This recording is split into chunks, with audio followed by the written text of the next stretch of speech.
Oke, Assalamualaikum warahmatullahi wabarakatuh. Welcome back to my channel guys. Eh, untuk konten kali ini gue mau sharing ke teman-teman eh, tentang melakukan pendakian gunung dengan perlengkapan yang proper. Jadi 1-2 hari ini kita mendengar kabar duka bahwa 2 pendaki asal Indonesia meninggal dunia karena hipotermia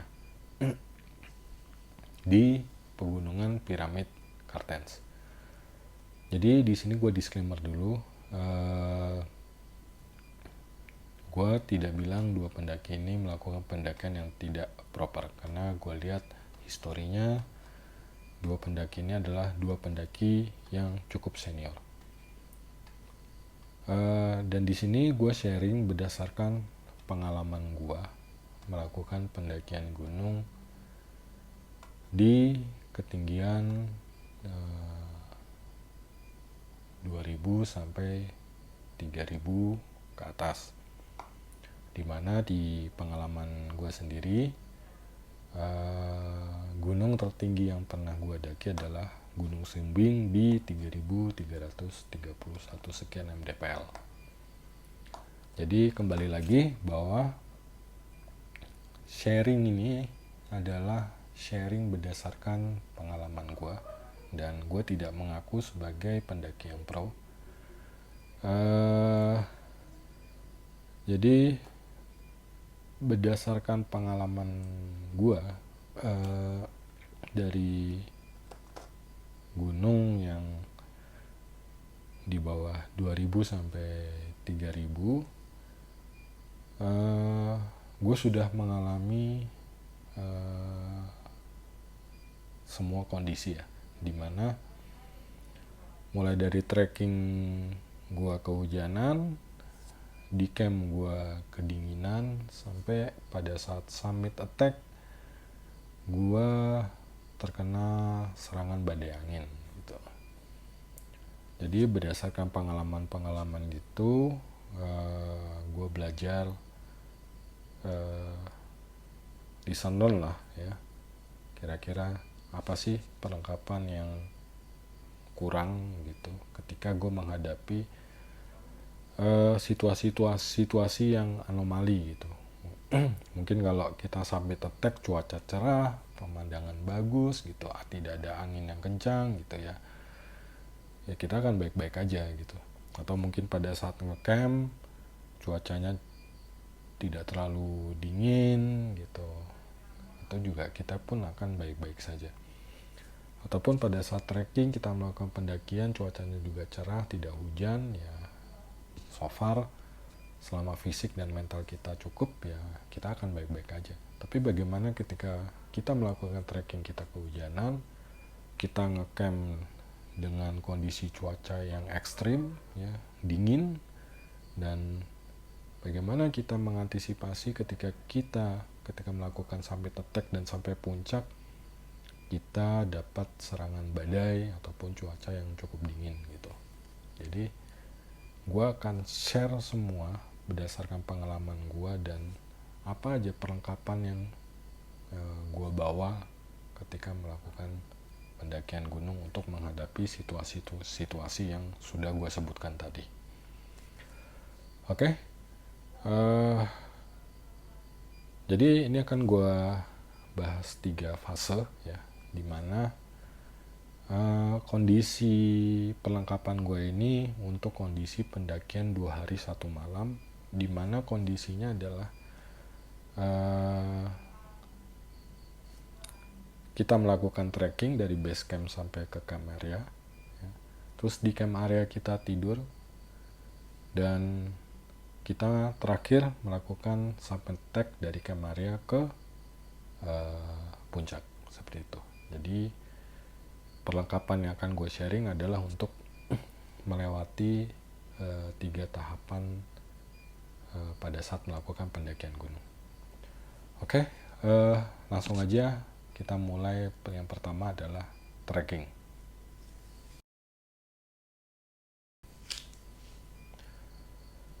Oke guys, untuk tracking sebenarnya simple aja. Gue tidak ada outfit yang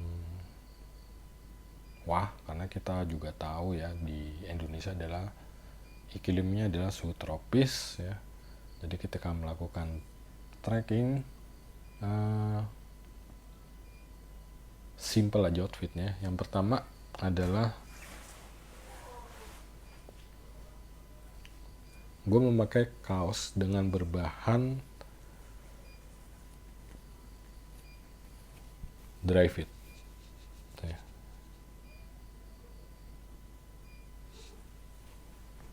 Jadi si kaos dengan berbahan dry fit ini mempunyai keunggulan lebih cepat mengering ketika kita sedang berkeringat. Sebenarnya itu aja sih.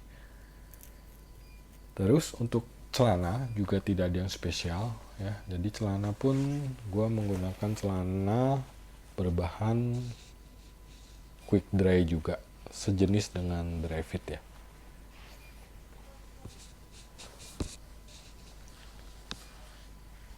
Nah, ini celana yang gue pakai ketika melakukan trekking. Jadi fungsinya juga sama dengan kaos yang berbahan quick dry ataupun dry fit. Dan untuk sepatunya jelas gue menggunakan sepatu khusus, yaitu sepatu trail ya, merek Adidas ya. Sebenarnya banyak merek ya, cuman disesuaikan dengan kebutuhan teman-teman aja. Oke, sebenarnya terus yang terakhir adalah jas hujan atau ponco. Jadi tujuannya adalah mengantisipasi ketika kita melakukan trekking tiba-tiba kita diterpa oleh hujan, seperti itu guys. Oke, untuk trekking sebenarnya tidak ada yang spesial, seperti pada umumnya ya. Mungkin teman-teman juga melakukan pendakian juga outfitnya juga tidak jauh beda dengan apa yang saya pakai, apa yang gue pakai. Oke, kita lanjut ke perlengkapan tidur pada saat di camp area. Oke, sekarang kita bahas ketika kita di area camp ya. Dimana di area camp kita sudah melakukan aktivitas istirahat dan akan melakukan aktivitas tidur. Oke, sebelum kita bahas perlengkapannya guys, jadi gue punya pengalaman yang kurang baik ketika melakukan pendakian gunung di area camp, dimana pada saat itu gue melakukan pendakian gunung ke Gunung Prau dan di musim panas. Jadi pada saat melakukan pendakian ke Gunung Prau gue kurang prepare ya. Sebenarnya bukan kurang prepare, tapi lebih ke minim pengalaman dan minim informasi. Dimana pada saat itu pada saat dini hari suhu di kisaran 5 sampai 7 derajat lah kurang lebih, dan perlengkapan tidur gua kurang membadai. Kaos pakai bekas trekking ya kan. Sebenarnya kaosnya sudah benar dry fit tapi bekas trekking. Terus karena bawa kaos waktu itu cuma 2. Terus jaket juga parasut biasa ya, celana juga celana training yang tipis dan kaos kaki yang tipis, nggak pakai sarung tangan, nggak pakai buff. Akhirnya kedinginan yang cukup menderita ya, dimana di saat itu gue benar-benar tidak bisa tidur dari dini hari sampai matahari terbit. Itu benar-benar ngerasa kedinginan banget dan ya nggak bisa apa-ngapain lagi karena juga perlengkapannya juga kurang memadai gitu. Akhirnya ya udah, akhirnya nggak bisa tidur sampai benar-benar matahari itu terbit gitu. Oke, langsung aja kita bahas ya untuk perlengkapan tidur. Jadi di sini akan terbagi 2 segmen yang gue bahas, yang perlengkapan tenda dan aksesoris, dan perlengkapan tidur yang menempel di badan gue atau outfit. Oke, yang pertama perlengkapan tenda dulu. Jadi jelas di sini kita membutuhkan tenda ya untuk melakukan camp di gunung yang suhunya dingin. Wajib menggunakan tenda double layer, dimana tenda yang gue punya sekarang atau yang gue pilih ini mempunyai spesifikasi double layer dengan komposisi ya, kalau double layer ada inner dan ada outer ya. Sini kita bahas innernya dulu. Untuk komposisi innernya sendiri itu mempunyai komposisi berbahan polyester 95% dan meshnya 5%. Di sini gue punya alasan kenapa gue memilih tenda dengan spesifikasi tersebut. Karena gue adalah tipikal orang yang tidak kuat dingin. Ya. Jadi kalau tidur pakai AC dengan suhu 16 derajat aja itu udah buat gue sangat dingin buat gue. Jadi di sini gue memilih spesifikasi tenda yang benar-benar rapat sama polyester khusus untuk bagian innernya ya, dan berbahan meshnya hanya sedikit. Di sini cuma 5%. 5%-nya pun itu hanya untuk ventilasi udara saja. Nah, di sini teman-teman nggak perlu ngikutin gue ya. Jadi sesuaikan dengan kebutuhan teman-teman sendiri, karena beberapa tenda juga mempunyai spesifikasi yang berbeda-beda. Kadang ada yang spesifikasinya 80% polyester, meshnya 20%, atau 70% polyester, meshnya 30%. Bahkan ada yang 50-50, 50% polyester, 50% mesh gitu. Nah, apa sih bedanya? Kalau tenda yang gue punya yang dengan komposisi polyester 95% 95% polyester dan 5% mesh, itu keunggulannya adalah ketika melakukan aktivitas tidur dengan suhu ambien ya, atau suhu sekitar itu cukup dingin gitu, di dalam tenda akan hangat ya, akan hangat karena udara yang masuk itu ke dalam inner tenda itu hanya melewati 5% dari material meshnya itu sendiri, dimana material meshnya itu yang 5% itu berada di ventilasi tenda yang segitiga itu. Nah, kekurangannya apa? Kekurangannya ketika cuaca sudah atau waktu sudah memasuki sekitar jam 9 pagi atau 9 pagi ke atas, di dalam tenda akan terasa panas. Itu kekurangannya. Nah, apa bedanya dengan komposisi tenda yang kita anggap 50-50 lah bahannya, polyesternya 50%, meshnya 50% gitu.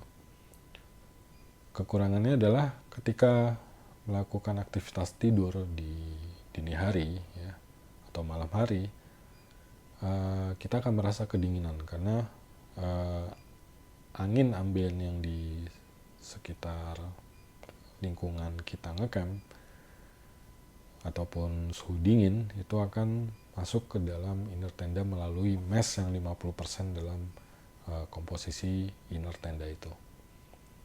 Nah, kelebihannya apa?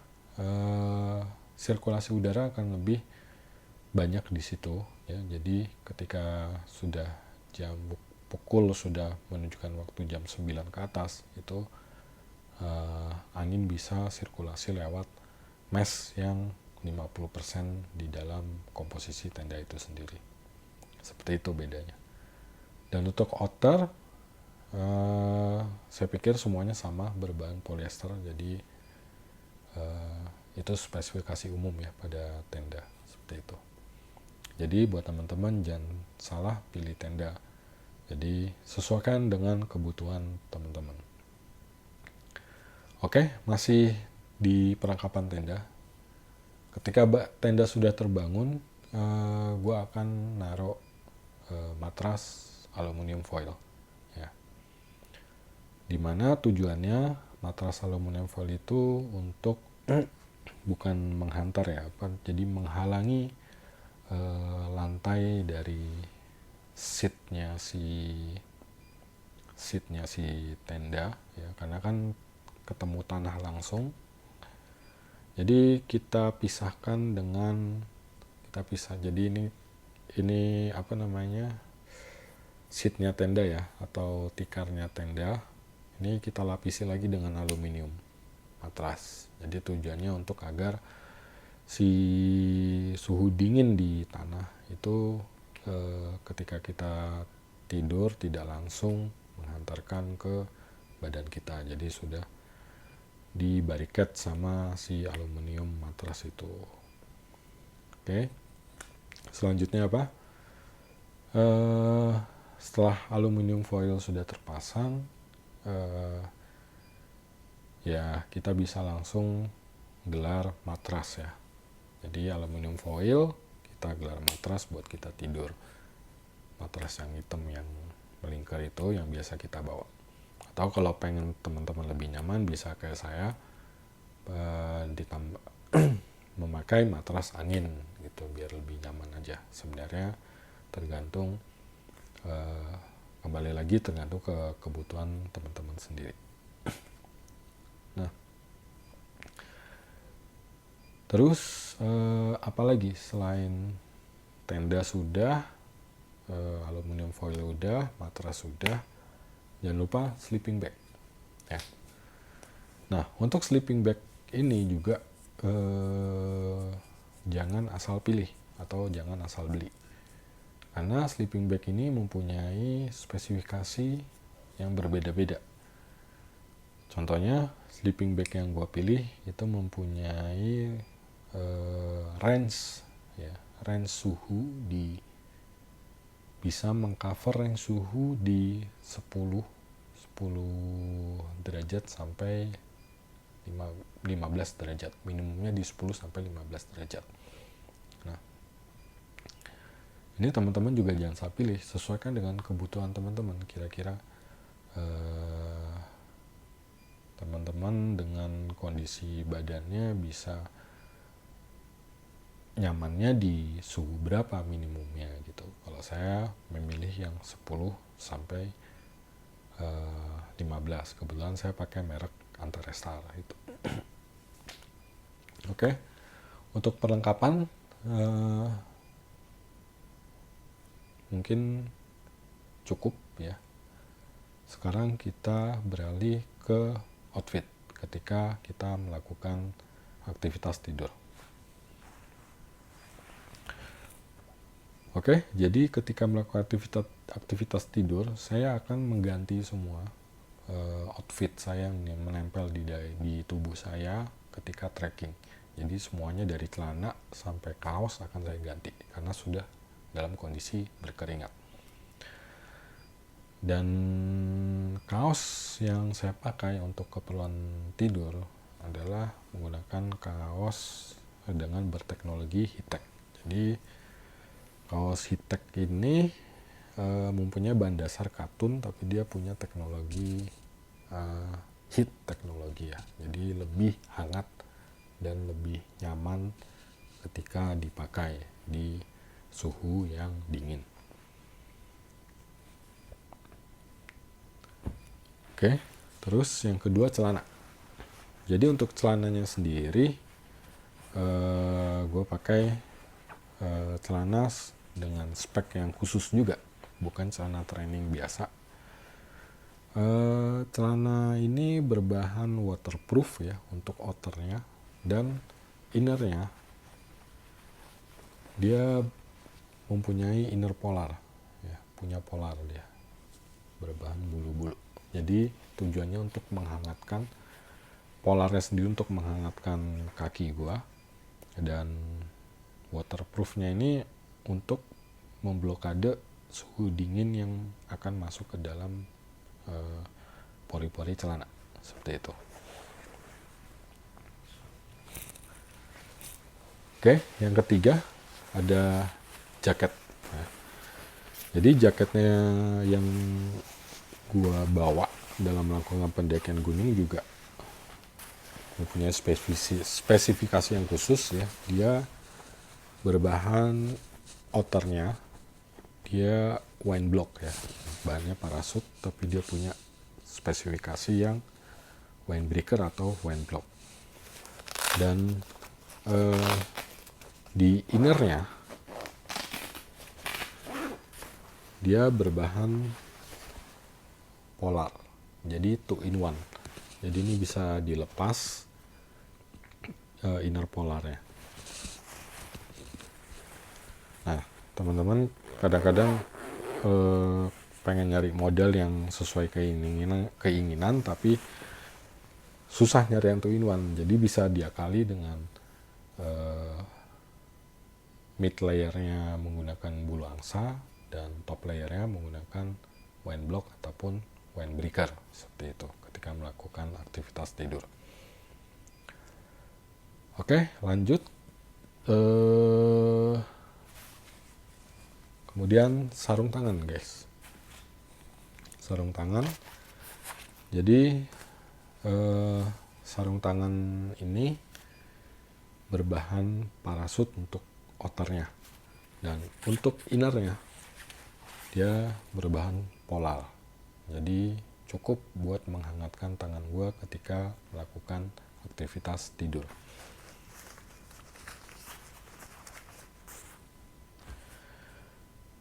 Oke, selanjutnya ada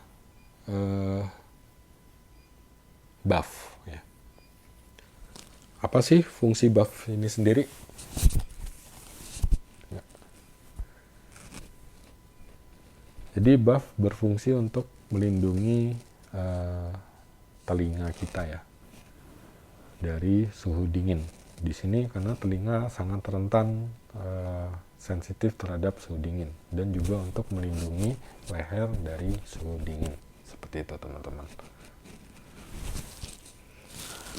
Oke, lanjut lagi. Oke, yang terakhir adalah kaos kaki ya. Jadi kaos kakinya sendiri juga beda dari kaos kaki yang biasanya. Kaos kakinya sendiri adalah kaos kaki winter, di mana kaos kaki winter ini mempunyai inner bulu angsa di bagian dalam. Jadi cukup untuk menghangatkan kaki gue ketika melakukan aktivitas tidur. Ya, oke, mungkin untuk perlengkapan tidur cukup ya. Jadi pengalaman gue dengan perlengkapan tadi yang gue sebutkan tadi ketika melakukan aktivitas tidur di camp area gunung ya, khususnya gunung-gunung yang 3000 yang ada camp areanya, gue tidak ada masalah dalam menghadapi cuaca atau kondisi suhu yang dingin. Dan ketika perlengkapan yang tadi gue sebutkan itu ada, gue tidak pernah kesulitan dalam tidur ya. Jadi benar-benar tidur tuh pulas dan nyenyak, tidak kedinginan juga ya, cukup hangat. Karena khusus Gunung 3000 atau fase tahapan Gunung 3000 yang tadi gue sebutkan, trekking, ngecamp, dan summit, jangan sampai teman-teman sudah trekking sudah capek ya kan, mungkin butuh waktu 5 jam sampai 6 jam trekking di camp area, karena perlengkapannya kurang, teman-teman nggak bisa tidur karena kedinginan gitu. Belum lagi nanti paginya harus summit gitu. Itu adalah kondisi-kondisi di mana kita bisa terkena potensi hipotermia gitu. Karena sudah capek, fisik sudah capek, tidur nggak cukup, kedinginan di camp, begitu summit dini hari, kondisi fisik juga lagi nggak bagus karena kurang tidur, akhirnya di perjalanan summit bisa terkena hipotermia seperti itu. Oke, mungkin aktivitas tidur untuk pendakian di area camp cukup. Kita lanjut ke perlengkapan summit.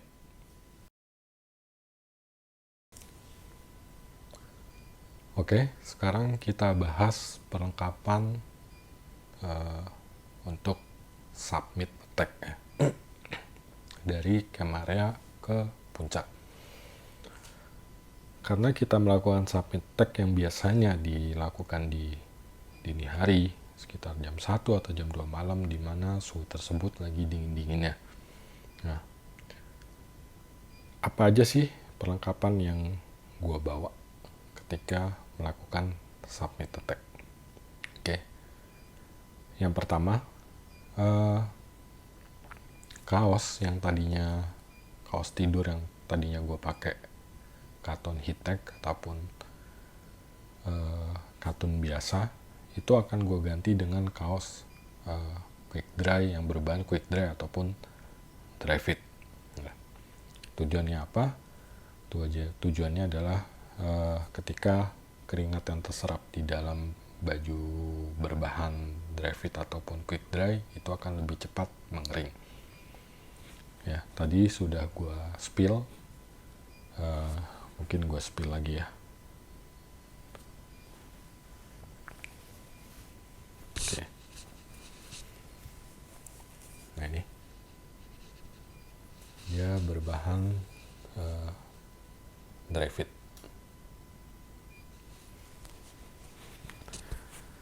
Oke, terus untuk celana, karena dia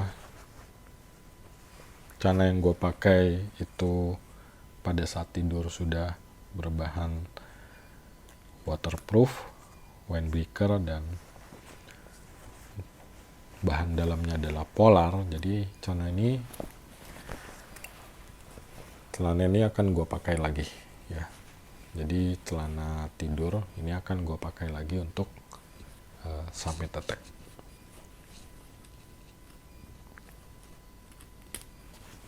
Tujuannya apa? Tujuannya adalah untuk kurang lebih hampir sama kayak fungsi pada saat tidur. Jadi untuk menghindari angin, si bahan waterproof dan windbreaker ini untuk menghalangi angin dingin yang masuk ke dalam pori-pori celana, dan si inner polarnya mempunyai fungsi untuk menghangatkan kaki gua seperti itu.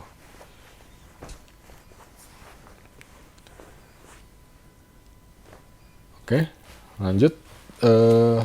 Jaket yang pada saat gue pakai pada saat tidur ini akan gue pakai lagi pada saat summit attack ya.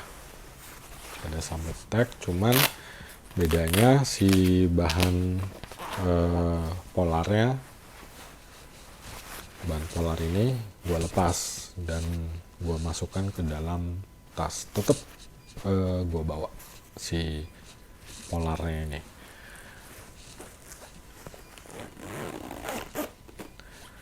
Mungkin teman-teman yang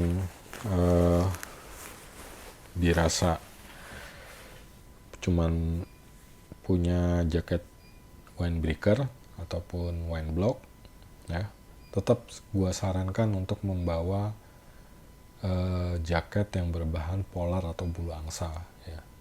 Jadi fungsinya untuk apa? Ketika kita sampai di puncak, kita nggak tahu kondisi cuaca di atas bisa berubah-ubah gitu.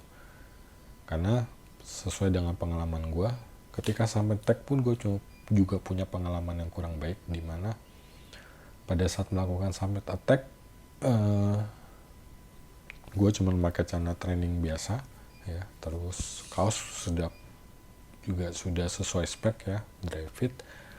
Hanya saja gue cuma menggunakan jaket windblock atau windbreaker. Ternyata pas sampai atas gue kena badai angin kencang dan suhu dingin, dan ternyata itu tembus sampai ke badan dan gue merasa sangat tidak nyaman pada saat di puncak dan merasakan kedinginan yang cukup hebat di situ. Makanya setelah mengambil pelajaran itu, gue cari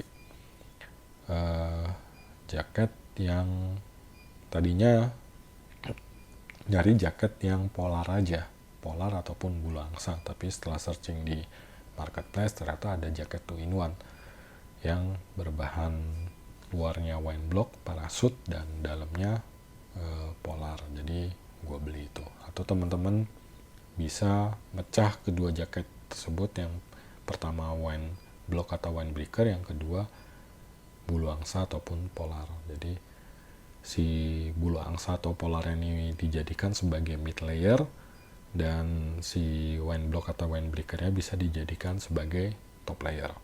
Itu alasannya.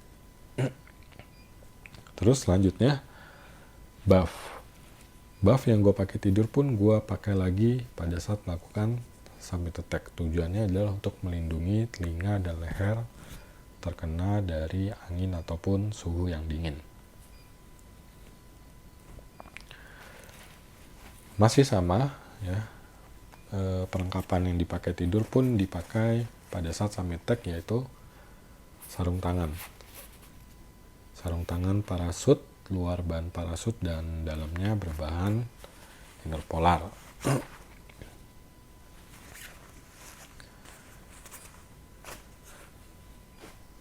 Oke, selanjutnya kaos kaki yang gue pakai di aktivitas tidur ini gue pakai juga pada saat melakukan aktivitas summit attack. Ya.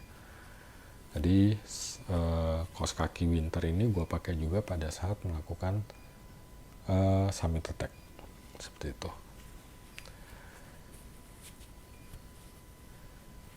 Terus selanjutnya emergency blanket thermal, karena barangnya ketinggalan di mobil, jadi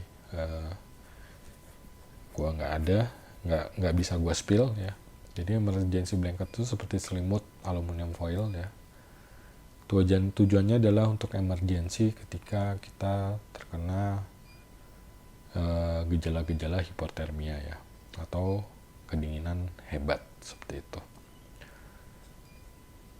Selanjutnya adalah medical kit ya, itu wajib dibawa medical kit ya. Terus yang terakhir adalah saya menyarankan ketika melakukan aktivitas summit dini hari ya, agar memakai sepatu trail ya, jangan menggunakan sandal gunung, karena ini cerita beneran ya. Jadi kebetulan ada teman juga pada waktu melakukan pendakian Sindoro, dia menggunakan sandal gunung, walaupun sudah dilapisi dengan kaos kaki. Ketika di atas, ya ketika melakukan trekking summit itu nggak kerasa karena badan kita bergerak terus ya, sehingga menghasilkan suhu tubuh yang panas. Tapi ketika di puncak tidak ada aktivitas, dia mulai merasakan kedinginan gitu. Seperti itu alasannya. Nah, mungkin teman-teman berpendapat, bang, lu summit kok ribet banget gitu, sampai bawa jaket lengkap gitu kan, polar, innernya base mid layernya polar, top layernya wine block gitu kan, belum sarung tangan, buff dan lain-lain ya. Jadi tujuan gue sesuai dengan pengalaman gue yang kurang baik. Jadi pada saat trekking gue tidak merasakan kedinginan karena gue terus bergerak gitu ya. Apalagi heart rate pada saat summit itu bisa di 130 sampai 150 bpm. Itu otomatis suhu tubuh itu akan panas gitu. Tapi ketika di puncak ya, ketika sampai puncak, cuaca sedang tidak baik di puncak, terus badai angin yang seperti gue ceritakan pengalaman gue gitu. Ternyata perlengkapan yang gue bawa ini bisa melindungi gue dari suhu yang dingin gitu. Seperti itu teman-teman. Jadi mungkin cukup dulu ya, karena semuanya sudah gue jelaskan, mulai dari tracking, perlengkapan tidur di camp area, sampai dengan submit tag. Karena dari tahapan-tahapan ini saling terkorelasi teman-teman. Jadi kalau teman-teman trackingnya sudah tidak proper gitu ya, contoh kehujanan, capek, karena trekking ke Gunung 3000 sendiri ke camp area itu bisa memakan waktu 4-5 jam. Kita jalan 5 jam nonstop gitu ya. Itu udah capek banget. Terus ditambah lagi di camp area, kalau kita tidak memadai juga perlengkapan kita tidak bisa tidur gitu. Tidak bisa tidur yang artinya kita sudah kelelahan, kita nggak bisa tidur, pagi-paginya harus submit tag. Nah, ketika sudah tidak bisa tidur, otomatis akan mengalami kelelahan yang hebat gitu. Dan ternyata pas dipaksa submit gitu, otomatis secara mental dan fisik itu udah kena gitu kan. Dan ketika fisik dan mental itu drop ya, dan ketika sampai attack juga perlengkapan kita juga tidak memadai, bahkan sampai puncak pun, kita berhasil sampai puncak pun ya kan, tiba-tiba diserang oleh badai angin yang kencang dengan suhu yang dingin gitu, itu bisa menyebabkan kita terkena potensi hipotermia seperti itu. Jadi kembali lagi, sharing yang gue lakukan di konten ini adalah sharing berdasarkan pengalaman gue ketika mendaki gunung, dimana di 3 fase tersebut gue sudah mengalami tidak enaknya gitu, dimana trekking gue kena hujan, di camp area gue kena suhu yang cukup dingin, sampai puncak pun gue terkena badai angin yang kencang. Pada saat itu, waktu itu melakukan pendakian gunung di Sindoro ya, gue kena badai angin, kena topinya si gunungnya itu, yang awan topi itu. Nah disitulah gue kena di situ. Mungkin teman-teman pengalaman khususnya untuk pemula, kayaknya pengalaman sebelumnya trekking cuaca bagus gitu, terus ngecamp suhunya nggak terlalu dingin gitu kan, terus ketika muncak juga, pas nyampe puncak juga cuacanya cerah, yaitu yang enak-enaknya aja. Tapi kita juga harus bisa mengantisipasi ketika suasana dan situasinya juga tidak baik gitu, seperti itu. Oke, mungkin sekian dulu, semoga video ini bermanfaat buat teman-teman. Assalamualaikum warahmatullahi wabarakatuh. Jangan lupa like, komen, dan subscribe.